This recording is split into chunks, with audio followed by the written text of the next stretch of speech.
जय भीम जय शिवराय मित्रांनो. आज आम्ही आमचा व्लॉग भावसार चौकामध्ये SBI बँकेच्या जवळून सुरू करत आहे, कारण आज आम्हाला जायचं होतं आमचा गाडीचा हप्ता भरायला. कारण आमच्या गाडीचा हप्ता आज 2 तारीख आहे, 2 फेब्रुवारी.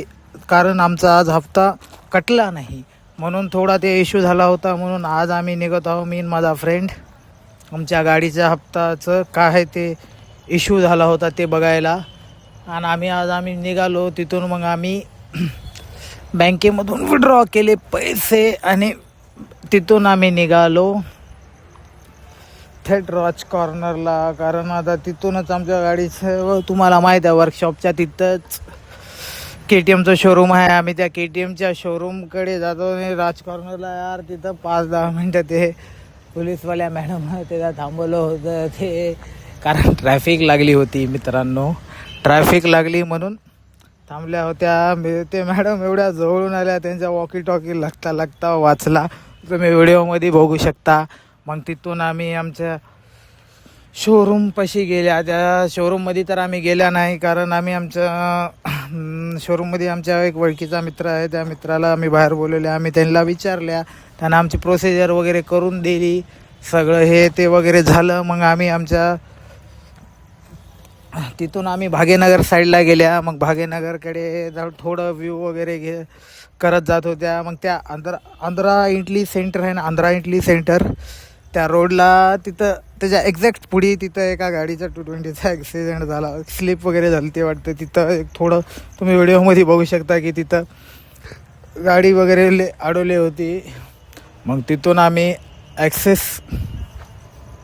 च्या शोरूमला गेल्या. तिथं जरा असं काम होतं दुसऱ्या गाडीचं, तिथं आम्ही थोडं बघल्या गाडी वगैरे. त्या गाडी वगैरे आम्ही तिथं मध्ये तर आम्ही वगैरे शूट वगैरे केला नाही, कारण आम्ही आमच्या Insta 360ची स्टिक घेऊन आल्या नव्हत्या. म्हणून आम्ही डायरेक्ट बाईकच्या माउंटलाच लावून आमचा व्लॉग शूट करत होत्या आम्ही. मग तिथून आमचं तिथली प्रोसिजर झाली सगळी. तिथून आम्ही निघत होतो. मग आम्ही थेट आमच्या घराकडे निघायला गाडीचं U-टर्न मारलं. आणि मग आम्ही जात मस्त, आज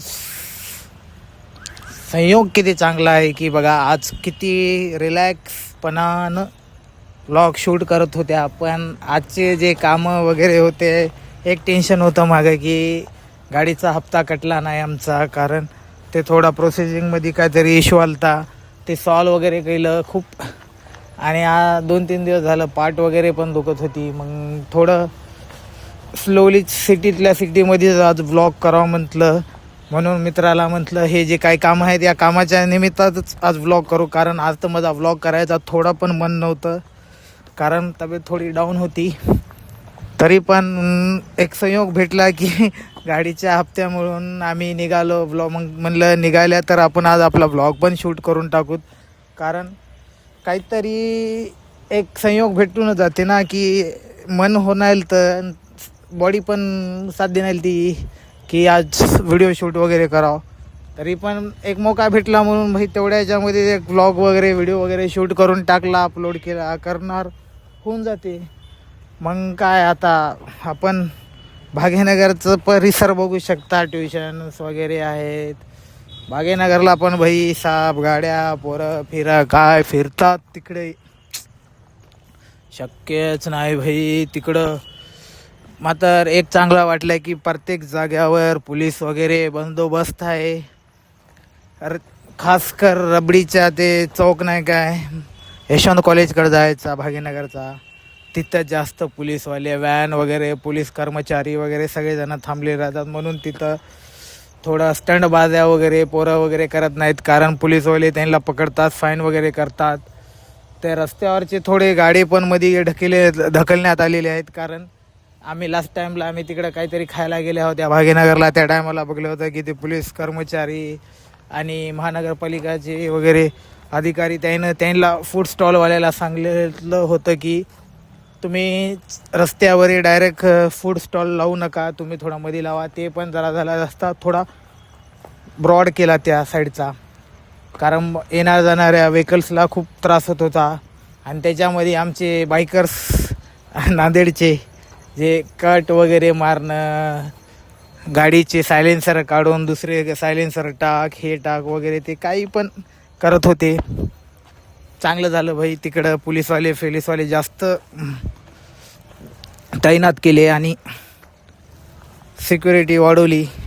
कारण तिकडं कसं भाग्यनगरला लय क्राऊड राहते, खूप आजूबाजूचे ट्युशनचे वगैरे, आणि ते टाईम तिकडं 2 ते 2 वाजता, तर तिकडं भाई क्राऊड भाई रे भाई, तिकडला क्राऊड लय होते. रस्त्यानं पास व्हायला त्या यशवंत कॉलेजला जायला रस्त्यावर तर खूप क्राऊड होऊन जाते, ट्रॅफिक लागते.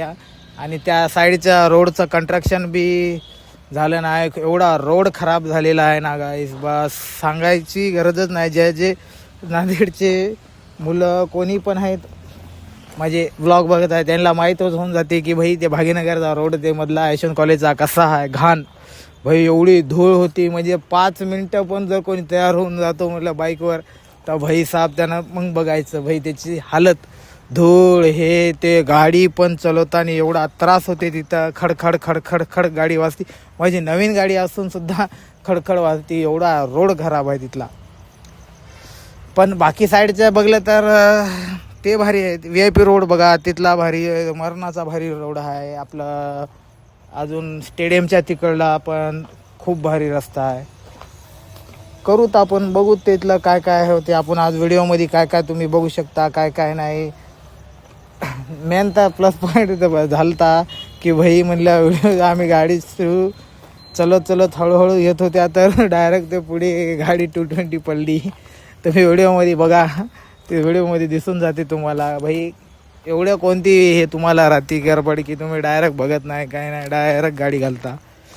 दमानं चालवायला पाहिजे गाडी वगैरे काय, कारण सेफ्टी खूप इम्पॉर्टंट आहे. लाईफ एकच आहे आपल्याला, त्याला आपण आपल्या गाडीवर जपून चालवली पाहिजे. कारण आपण आपला नाही तर आपल्या आई वडिलाचा विचार केला पाहिजे. कारण ते आपले आई वडीलच असे एकमेव माणसं आहेत जे आपल्यासाठी सर्वात जास्त इम्पॉर्टंट आहेत. आणि तुम्ही गाडी वगैरे इकडं तिकडं स्टंट बाजा करता भाग्यनगरला हे ते, भाई स्वतःच्या जीवाचं बघा. कारण जीव आहे तर भाई तुला काही पण भेटू जाते. एवढं फास्ट काला जायचं भाई, तुला असं कोणते तुझी भाई ते काम थोडं लेट झालं, डिले झालं तर चालेल, तुझा जीव इम्पॉर्टंट आहे ना. तर माझं एवढं सांगणं आहे की नांदेडच्या लोकांना की भाई माझ्या मित्राला, माझ्या भाऊ बहिणींना की तुम्ही थोडं उशिरा जा कुठं जायचे ते, नाही तर पहिलं थोडं अर्धा तास पहिले निघा. पण तुम्ही असं डायरेक्ट हे जाऊ नका फास्टमध्ये. कारण कधी ब्रेक लागत नाही, कधी ओव्हरटेक होऊन जाते ओव्हरटेक करायच्या नादामध्ये. आणि सध्याला नांदेडमध्ये प्रकरण हे खूप गाजत आहे की हायवा वगैरे न लोकांचे ॲक्सिडेंट वगैरे होतात. खूप जणांच्या तर डेथ पण झालेले आहेत. तर तुम्ही तुमच्या जीवाची काळजी घ्या मित्रांनो.